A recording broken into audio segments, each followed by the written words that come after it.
Hello everyone, আসসালামু আলাইকুম। আপনারা জানেন যে সাগর এবং সমুদ্রের পানি কোনো দিনও একসাথে মিশ্রিত হয় না, এটির কালারও ভিন্ন। কিন্তু কেন? আপনারা জানেন যে পৃথিবীর 70 ভাগই পানি, তাই পানিতে প্রাণীর সংখ্যাও অনেক বেশি। সেখানে সাগরে অনেক প্রাণী মারা গেলে দুর্গন্ধ ছড়ায়। যেমন ধরেন বুড়িগঙ্গা নদীতে কোনো ময়লা আবর্জনা ফেললে, কোনো প্রাণী মারা গেলে সেখানে অনেক দুর্গন্ধ ছড়ায়। কিন্তু সমুদ্র এলাকায় কোনো দুর্গন্ধ ছড়ায় না। কারণ কি? কারণ সমুদ্রের পানি এতটাই লবণাক্ত যে কোনো প্রাণীর, কোনো বস্তুর অস্তিত্বই থাকে না। কারণ লবণের এতটাই পাওয়া যে তার কোনো অস্তিত্বই খুঁজে পাওয়া যায় না। ভিডিওটি ভালো লাগলে লাইক, কমেন্ট, শেয়ার করবেন। ধন্যবাদ।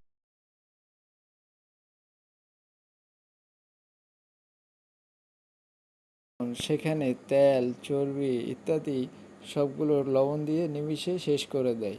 সমুদ্রের পানিতে যেহেতু লবণ ভরা।